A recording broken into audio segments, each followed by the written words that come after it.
경기도 의정중개탑 시간입니다. 경기도의회 보건복지공보위원회 소속의 신현석 의원과 함께 말씀 나누겠습니다.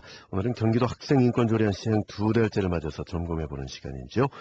파주시 제1선거구가 지역구입니다. 의원님 안녕하십니까? 안녕하세요. 네, 작년 말이었던가요? 그 파주 운정 3지구 관련해서 인터뷰를 했었죠. 네네. 네, 오늘 이제 경기도 학생인권조례안 관련인데 지난 3월 1일부터 이제 시작이 되지 않았습니까? 네네. 주요 내용부터 좀 먼저 말씀을 해주시죠. 네. 먼저 인사드리겠습니다. 안녕하세요. 경기도민 여러분, 그리고 경인방송 청취자 여러분, 파주 출시 한나라당 대변인을 맡고 있는 신현석 의원입니다. 먼저 학생인권 조례 주요 내용은 학교 현장에서 주로 문제가 되고 있는 체벌 전면 금지, 네. 야간 자율학습, 보충수업, 강제 금지, 두발 복장의 자유, 휴대전화 소지 자유화 등입니다. 네. 그동안 선생님들이 학생들의 미래를 위해서, 인성지도를 위해서 시행해왔던 부분들입니다. 네. 결국 교사들의 지도 역할을 못하게 한 것으로 볼 수 있습니다. 그렇군요. 시행 지금 이제 3개월째를 맞고 있는데 말이죠. 일부 보도에 의하면은 학생 40%가량이 인권조례에서 잘 모른다.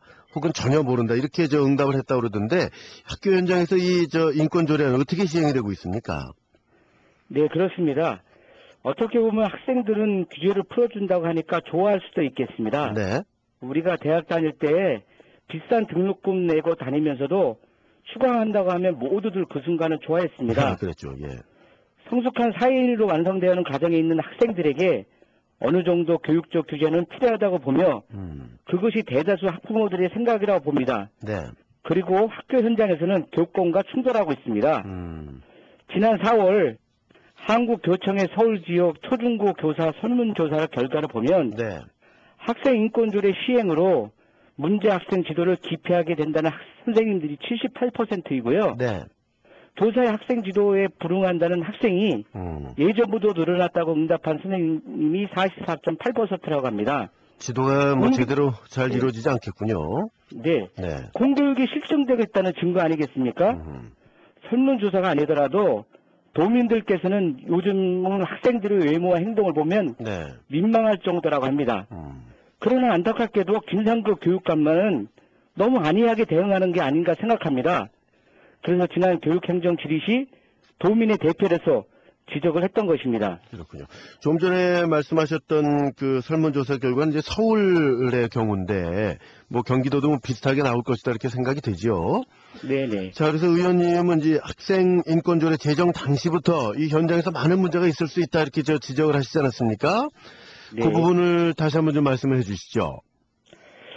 창의적인 교육 성과를 내기 위해서는요, 학교장의 교육적 재량과 학생, 그리고 학교 운영위원회 등 그 구성원들이 자율적인 의사결정에 따라 학칙을 정하고 그 학칙이 아름다운 전통이 되는 것이 바람직한데, 네.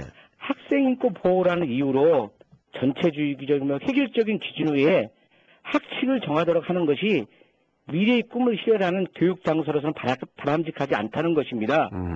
아울러 교육과부에서도요, 초중등 교육법 시행령 개정으로 학칙 개정 시 학교장의 재량을 높였으나 이를 따르려고 하지 않으려는 경향이 있습니다. 네. 법을 무시한 처사입니다.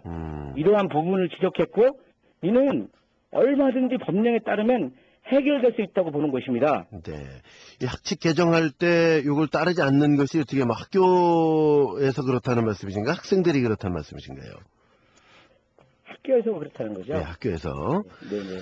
자, 이게 상당히 좀 문제를 내포를 하고 있는데 이 부분도 좀 조정이 필요하리라고 생각이 됩니다. 화제를 좀 바꿔보죠. 이 무상급식이 시행된 이후에 예산 문제, 또 이 급식의 질 문제 등이 계속해서 이제 논란이 되고 있는데 경기도 교육청에서는 유치원생 무상급식도 지금 추진하고 있지 않습니까? 그래서 또 논란이 네. 되고 있는데 그 부분 좀 설명 부탁드릴까요?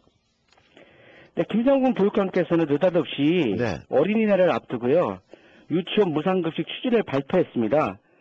3세부터 5세까지 다니는 유치원입니다. 관련되는 어느 기관과도 협의 없이 일방적으로 발표한 것입니다. 네. 내부적으로 검토했다고 하고 있으나 그 중요한 문제가 그동안 한 번도 외부로 나온 적이 없다는 것입니다. 그렇군요. 이 경기도 교육청에서 추진을 하고 있다 이렇게 얘기를 했지만 사실 올해 뭐 예산심의 과정이나 무상급식 특위에서도 도의예찬에서는 뭐 전혀 언급된 적이 없다면서요? 네, 그렇습니다. 네. 교육청의 무상급식 5개년 계획에도 없었고요. 민주당으로만 운영하고 있는 무상급식 특위에도 보고가 없었습니다. 지난해 아침 고교 아침 급식 문제는 노출된 바가 있습니다. 교육청 자체적으로만 한다면야 문제가 없겠으나 내년에는 시군에 또 지원을 요청한다고 합니다. 그러면 일방적으로 발표한다는 것은 졸속이라고 볼 수밖에 없습니다. 네. 어차피 이거는 그 혈세가 또 들어가야 되는 부분인데 그 졸속으로 진행돼서는 안 되겠다 이런 말씀이신 거죠. 네. 자, 예, 유치원 무상급식이 추진이 됐을 때 어린이집의 그 동일 연령대 아동들은 무상급식 지원을 받지 못하게 된다 또 이런 얘기도 있던데 이 부분은 어떻습니까? 네, 그렇습니다. 유치원은 3 내지 5세, 어린이집은 보통 0에서 5세까지 다닙니다. 예. 현재 유치원은 최저 생교에 비해 170%까지 무상급식을 하고 있습니다. 그것을 100% 전면 무상급식으로 확대한다는 것입니다. 추가로 342억 원이 더 들어간다고 합니다. 네. 어린이집은 저출산 문제 극복을 위해 소득 하위 70%까지 급식비를 지원하고 있습니다. 전체 인원의 65% 수준입니다. 네. 그러나 2학기 때부터는 유치원은 전면 무상급식, 어린이집은 약 11만 명 정도를 제외한 일부 무상급식 등 사실상 차별급식을 하는 것입니다. 그러네요. 유치원도 종일반은 있긴 하나 어린이집은 대부분 종일반입니다. 맞벌이 부부들이 많이 이용하는 것입니다. 네. 그럼 김상근 교육감은 유치원만 경기도의 어린이고 보육시설의 어린이는 경기도의 어린이가 아닌지 묻고 싶습니다. 그렇게 생각을 해볼 수도 있겠군요. 자, 유치원 무상급식부 추진 이것이 또 다른 논란이 되고 있는데 결국은 뭐 예산 문제가 또 불거져 나올 것 같은데 말이죠.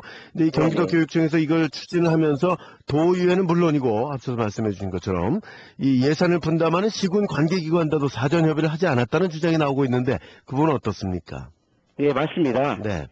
솔직히 우리나라 큰 문제는 저출산 문제 극복 등 필요성을 따지면 유치원보다 어린이집이 더 필요하지 않나 생각합니다. 네.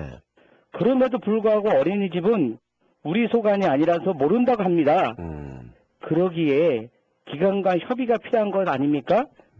어린이집은 우리 소관이 아니고 유치원은 우리 소관이니 마음대로 지원한다? 근데 왜 시군에 지원을 요청하는지 이해가 안 됩니다. 내 것은 당연히 내 것, 남의 것도 내 것이라고 하는 좋지 않은 정책 추진입니다. 네. 정책 신뢰도에도 문제가 있다고 봅니다. 우리가 하면 안 따를 수밖에 없다는 오만과 독선이 가득한 판단이고 정책 추진입니다. 요즘 삼색 신호등 문제로 경찰청장이 사과까지 하지 않았습니까? 지원을 요청하는 시군비도 혈세입니다. 시군에도 할 일이 많습니다. 무상급식보다 중요한 일이 너무 많습니다. 김상군 교육감께서는 시군의 예산 지원 요청 계획을 처리하시기 바랍니다. 네. 자, 이 경기도 학생인권 조례안 그리고 유치원 무상급식 문제 예청자 여러분들께서는 어떻게 생각하시는지 궁금합니다. 자, 의원님 오늘 말씀 잘 들었습니다. 네, 고맙습니다. 경기도 의정중개탑 경기도의회 보건복지공보위원회 소속의 신현석 의원과 말씀 나눴는데요. 이 파주시 제1선거구가 지역구입니다.